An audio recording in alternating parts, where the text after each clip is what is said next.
Alexander the great ইতিহাসের পাতায় সর্বকালের অন্যতম সেরা এক বীর হিসেবে তার নাম লেখা থাকবে।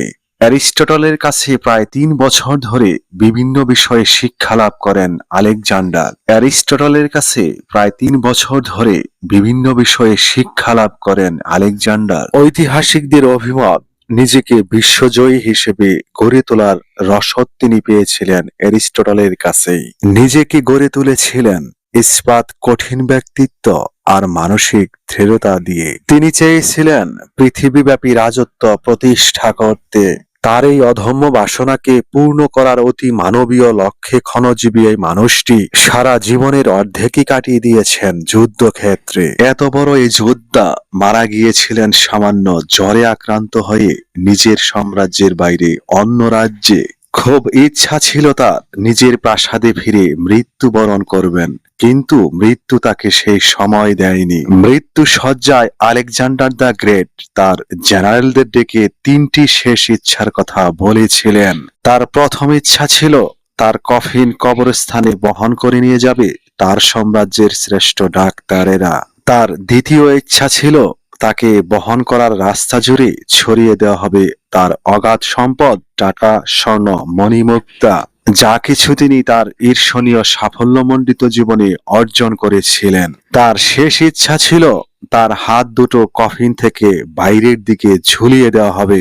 আলেকজান্ডারের এই অদ্ভুত ইচ্ছাগুলো শুনে তার এক জেনারেল অবাক হয়ে তাকে প্রশ্ন করলে আলেকজান্ডার ব্যাখ্যা করলেন। তিনি বললেন, আমি চাই পৃথিবীর শ্রেষ্ঠ ডাক্তারেরা আমার কফিন বহন করুক, যাতে মানুষ উপলব্ধি করতে পারে যে মৃত্যু যখন আসবে তখন পৃথিবীর শ্রেষ্ঠ ডাক্তারেরা একসঙ্গে মিলেও সারিয়ে তুলতে পারবে না। আমি চাই আমার কবরস্থানে যাওয়ার পথে ধনরত্ন ছড়িয়ে দেবে, যাতে সবাই দেখতে পায় যে এই দুনিয়ায় অর্জিত সম্পদ দুনিয়াতেই থেকে যাবে। আমি চাই আমার হাত দুটো কফিন থেকে বাইরের দিকে ঝুলে থাকুক, যাতে মানুষ শিক্ষা গ্রহণ করতে পারে যে আমরা এই দুনিয়ায় খালি হাতে এসেছিলাম, যখন সময় ফুরিয়ে যাবে তখন আবার খালি হাতেই চলে যাব। আলোচ্য ঘটনা থেকে প্রাপ্ত শিক্ষা এই যে আমরা যখন পৃথিবী থেকে বিদায় নেব তখন কোনো সম্পদ সাথে নিয়ে যাব না।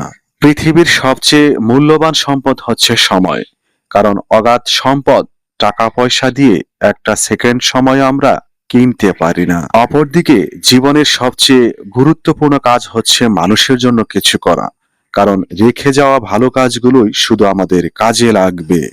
আশা করি ভিডিওটি আপনাদের ভালো লেগেছে। ভিডিওটি সত্যি হেল্পফুল হলে একটি লাইক করুন এবং আপনার প্রিয়জনদের মধ্যে শেয়ার করুন, যাতে তারাও এই মহান ব্যক্তির সম্পর্কে জানতে পারে। আপনার মূল্যবান মতামত অবশ্যই কমেন্টে জানান।